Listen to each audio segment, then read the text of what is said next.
Hi, I'm Mark. This is my review for 2020 for Pisces Sun Sign and Pisces Rising. This is your year, Pisces.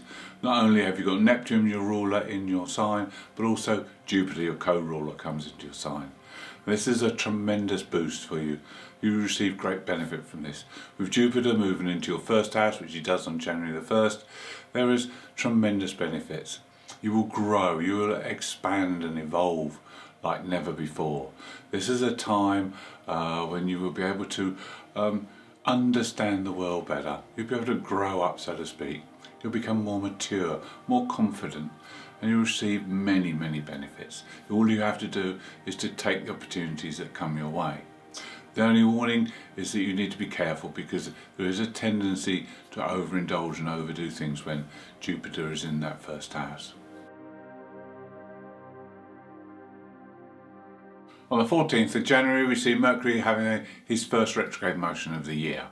But there's good news, because on the 18th Uranus, who's been retrograde for some time, turns station direct and will slowly move forward until he gains momentum coming out of the shadow period. By this time Mercury will then be direct. Now, Uranus is in your third house, so there will be a slow awakening.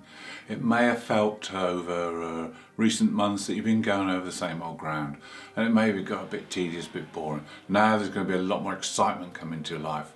Now there'll be new things to learn, new discoveries to make, which will help you going forward in the future. On the 19th of January we see the moon's nose change sign and house.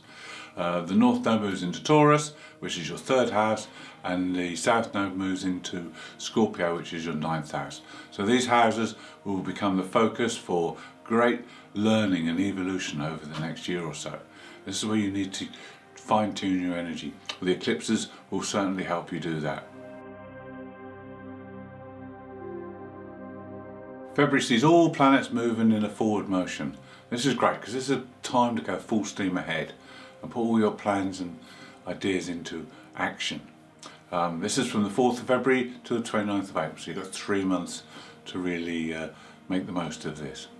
Then on the 1st of March we have a triple conjunction. This is between Pluto, Mars and Venus, and happens in your 11th house and Capricorn. Now, with Mars and Pluto coming together in Capricorn, this is tremendous ambition. So this is a good time to set your goals for the future. This is a good time to realise what it really is you want to achieve and go for it. With Venus Pluto, it's about love. It's about intense desire and passions. So this could improve your love relationship, or if you're not in a relationship, it could be a good chance that you could meet someone. This could be someone who's a friend at first, or someone who's introduced you by a friend. Then with Mars and Venus together, this is very creative. It's a time to use your physical energy and your creative side and put it to good use. April is an extremely busy month astrologically, and we start from the 5th with a rather difficult conjunction to handle. Mars, who's going through your 12th house now, comes up to Saturn, and Saturn is the restrictor, the limiter. So it could be that there's unconscious restrictions, unconscious limitations that you may be not aware of, but you'll need to learn of. Now this aspect happens for 4 or 5 days, so there's time to just step back and relax, take it easy, and maybe wait until this aspect is gone, because when Mars comes up to Saturn, it can be like banging your head against a brick wall, and that can hurt. On the 12th of April we have the biggest and best astrological event of the year. It's the coming together of Jupiter and Neptune. Now these, remember, are your co-rulers, so this cannot be any better for you. This is fantastic. Now with these two coming together, it doesn't happen very often. The last time this happened was in 1856. And that was the year that Sigmund Freud was born, and he created a whole new world around psychoanalytics and the psychology world. So this is the kind of influence that these two can have. It's also going to be a major cultural change, especially in the arts areas. Also there may be a big change of heart for us all, and it could be that there's a shift in consciousness. And this will help us to heal and recover from the horrors of the pandemic over the last couple of years. Right, with these two together in your first house, this will increase your awareness, your spiritual side. This will also give you a great boost in confidence. And if you're a creator or work in the creative industries, then this is a double whammy. This will be fantastic. Jupiter, the planet of expansion, meets Neptune, the planet of imagination. Just imagine what can happen.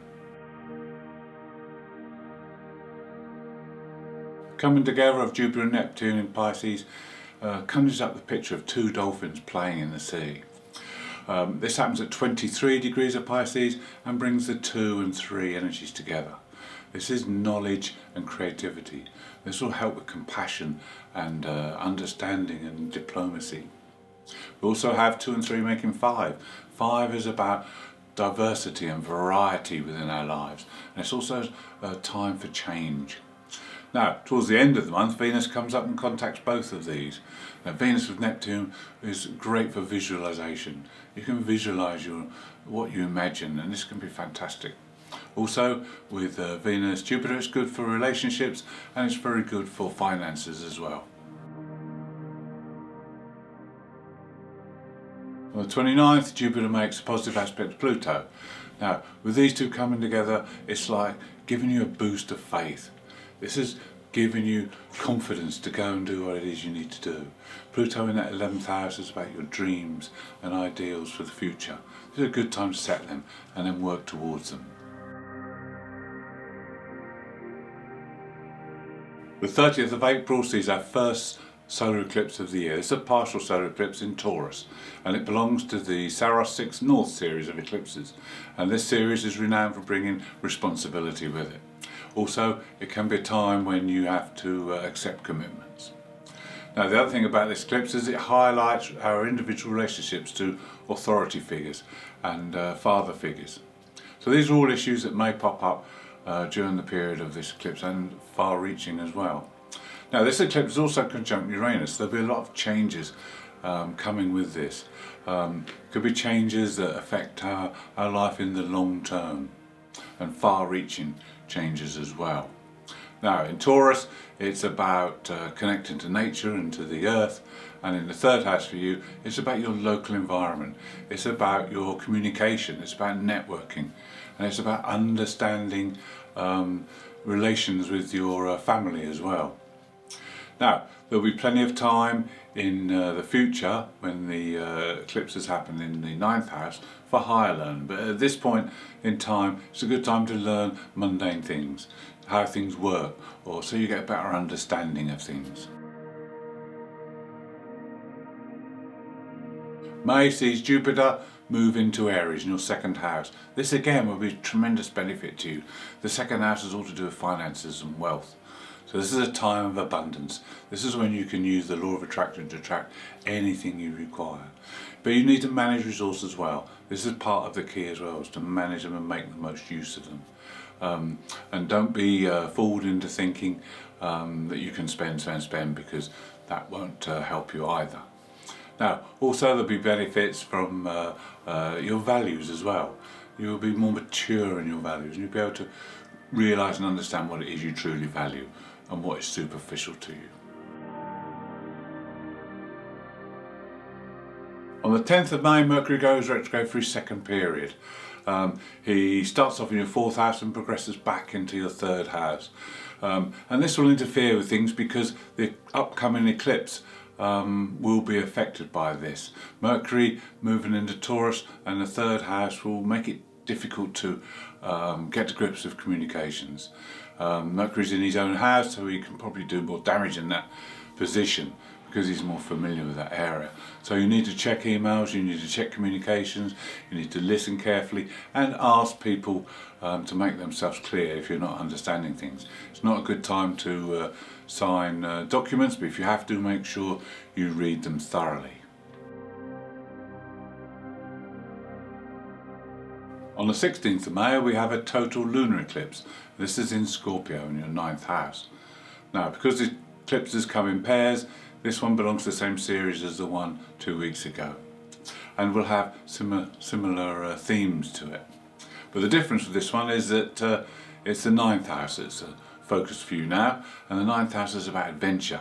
It's about learning things of a higher realm. You've been spending a lot of time in the mundane doing all those things over the last couple of weeks. Now it's time to focus on the higher realms, and maybe to learn something that's far reaching, maybe about another country. Maybe it's a good time to travel.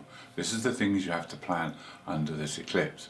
Now this eclipse is also conjunct the South Node, so there could be some feelings of deja vu coming with this, because the South Node is our past. There could be things that come up from the past, especially connected with our beliefs or other ninth house issues, whereby you'll need to look at these and then let go of them, because the idea is to move forward towards the North Node. That's our future, that's how we evolve, that's how we grow. At the end of June we see Neptune going retrograde, and then Jupiter follows at the end of July. So their energies calm down and start to work inward. But Uranus is really going to take the forefront now, because Uranus on the 31st of July makes a conjunction with the Moon's North Node. Now this is going to be one of those aspects that open doors. This could change your path. This could put you in a totally new direction. And for you being in the third house, you'll get flashes of inspiration. You'll get thoughts and ideas coming through very quickly. Your mind will be buzzing with excitement of all the things that are possible during this period. Now the other thing we need to do is you need to work towards that North Node. If the North Node gives you clues, gives you messages, gives you ideas, then you need to follow those through, because that's the way to go.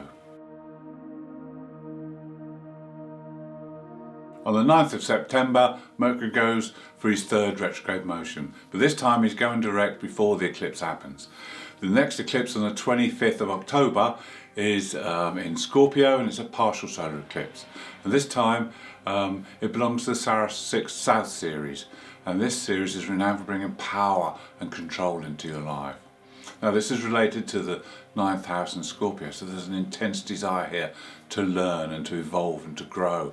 Also to have adventure. The spirit of adventure will be fantastic, and there'll be new things that you'll want to try and do and encompass.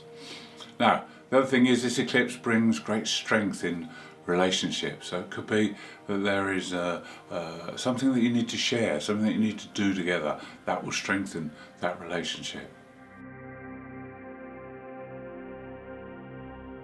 On the 8th of November we have the last big astrological event of the year, and this is a total lunar eclipse in Taurus. Now with this total lunar eclipse, it belongs to the same series as the one in October, but there's added complications with this one because there's a lot of other planets involved. Right, we have the Moon conjunct the North Node and Uranus in Taurus, and that is opposite the Sun conjunct the South Node, Mercury and Venus. So here we have quite a big opposition, and this is like a seesaw. This needs balancing out. This is the lower mind and the higher realms of thinking and philosophy, belief. So these have got to balance out with the mundane and the everyday kind of sphere. Now the added complication is that Saturn is square these two. So Saturn's in the middle, forming a T-square. Now Saturn will cause limitations and restrictions because it's in the 12th house. These will be unconscious, so they'll be hard to get a grip of, they'll be hard to understand. But I always say the best way to deal with a T-square is to focus on the empty part of the cross, so that you can try and turn the difficulties and challenges of a T-square into a dynamic cross.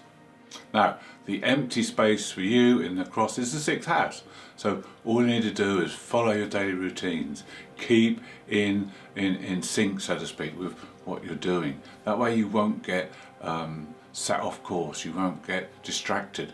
Try and focus on those routines, try and do the same things you do every day, and try and keep the momentum so that you can fill that empty space, balance out all the energies, and then things will work out a lot better and a lot easier. Thank you for watching. I hope you've enjoyed the review for 2022. If you'd like to see more, please subscribe. If you'd like to leave me a comment, I'd love to hear from you.